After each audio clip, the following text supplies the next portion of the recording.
आज से करीब 4500 साल पहले की बात है। इजिप्ट में एक ऐसा अजूबा चीज बनाया गया जो आज के दिन भी लोग देख के हैरान हो जाती है। The great pyramid of Giza 147 metre height पे बना इंसानों के द्वारा सबसे ज्यादा ऊंची चीज थी। इतना ज्यादा भारी पत्थर इस्तेमाल किया गया था इस पिरामिड को बनाने के लिए, जो कि इसकी टोटल वजन 6 मिलियन टन तक बताया जाता है। इसकी तुलना अगर आज की जमाने में दुनिया के सबसे बड़ी इमारत बुर्ज खलीफा के साथ किया जाए, जिसका वजन सिर्फ 5 लाख टन है। यहाँ पे सबसे ज्यादा हैरान करने वाली चीज तो ये है आखिर इसको बनाया कैसे गया, क्योंकि उस जमाने में लोगों के पास क्रेन नहीं था, टेक्नोलॉजी बिल्कुल नहीं थी और पहिए भी नहीं थे इन लोगों के पास। फिर भी इन लोगों ने ऐसा चीज बनाया जो आज के दिन सही सलामत खड़ा है। एक बार इमेजिन करो, 4500 साल पहले एक बिल्डिंग को बनाया जो इतने गर्मी, भूकंप, बारिश, इन सब चीजों से सरवाइव करते हुए आज भी सही सलामत है। दुनिया में इतना ज्यादा पुराना बड़ी चीज नहीं है जो आज तक सरवाइव कर पाया हो। 4500 साल पहले इतना बड़ा इमारत कैसे बनाया, आइए समझाते आपको आज की इस वीडियो में। तो अनुमान लगाया जाता है the great pyramid of Giza को बनाया गया था 2560 बीसी में फेरो खुफू के द्वारा। उस टाइम पे इजिप्ट में जो राजा महाराजाओं थे उनको हम फेरो करके पुकारता है। स्पेशली अगर फेरो खुफू के बारे में बात करें,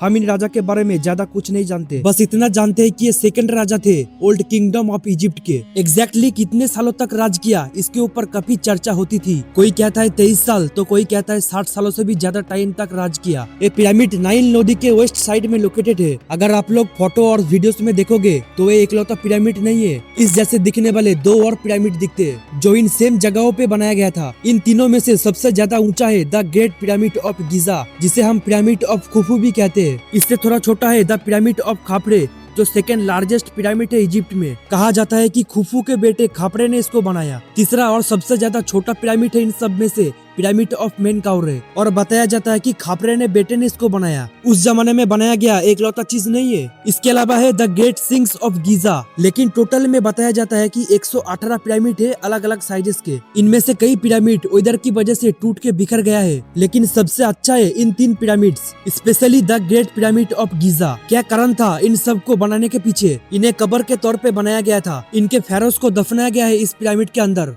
दरअसल दोस्तों, एंशियंट इजिप्शियंस मरने के बाद के लाइफ को विश्वास रखते थे। उनका कहना था कि मरने के बाद जिंदगी खत्म नहीं होते, बल्कि मौत के बाद हमारी आत्मा अंडरवर्ल्ड में जाती है, जहाँ पर ऊपर वाले हमारी आत्मा को जज करती है। जिन्होंने अच्छा किया है वो हमेशा के लिए जिंदा रहता है इस आफ्टर लाइफ में, और इस आफ्टर लाइफ को प्रिपेयर करने के लिए इनके फेरोस, इनके राजा जब जिंदा थे तब वो अपने लिए इस डूम को बनवाते थे। वो उनके लिए इस पिरामिड के अंदर खाना, सोना, चांदी, हीरा सब रखते थे, और उनको विश्वास था ये आफ्टर लाइफ के बाद काम पे आएगी। और मरने के बाद लाश को मम्मी के रूप में स्टोन के अंदर दफनाया जाता था। इस ग्रेट पिरामिड के अंदर जब आर्कियोलॉजिस्ट गए, इस ताबूत को माना जाता है कि खुफू का था, और बाकी जो खजाना और ज्वेलरीज थे वो इतने सालों में एक एक करके लूट के लेके जा चुका था। तो अब आते हैं सबसे बड़े सवाल पर, पिरामिड्स को आखिर बनाया कैसे गया? उस जमाने के लोगों ने कैसे 137 मीटर ऊंची इमारत खड़ी कर दी, वो भी इतने बड़े बड़े पत्थरों से बनाया गया है। एक पत्थर का वजन तकरीबन 2.5 टन से लेकर 80 टन के बीच में होता था। इन पत्थरों को इतने बारीक तरीके से कैसे काटा गया है? इवन उस टाइम पे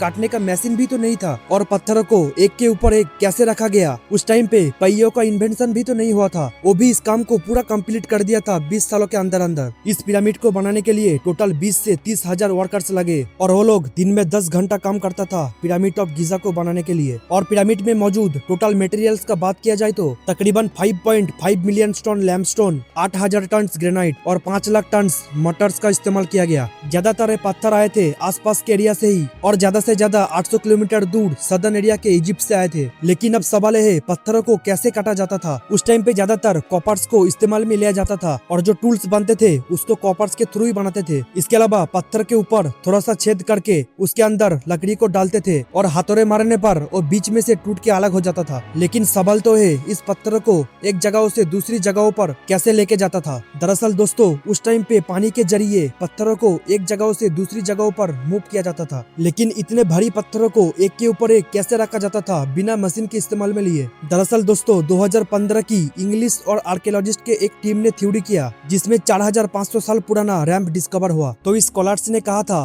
पहले इस तरीके का एक रैंप्स को बनाया गया जो कि स्ट्रेट लूप था ग्राउंड से लेके टॉप तक, और इसी लूप के ऊपर पत्थरों को धक्का मारने के लिए इन्होंने एक सिस्टम को यूज किया, जहां साइड में लकड़ियों को डाल दिया था और रस्सी के मदद से पत्थरों को ऊपर उठाया जाता था। अब थोड़ा डिजाइन के बारे में बात करें क्या आप जानते हो इस पिरामिड को इस तरीके से डिजाइन किया गया है? इनकी चारों directions east west north south proper line पे मौजूद है। लेकिन कैसे हो सकता है? उस टाइम पे कंपास का इन्वेंशन नहीं हुआ था, टेक्नोलॉजी का आविष्कार भी नहीं हुआ था, तो कैसे इसको डिजाइन किया गया?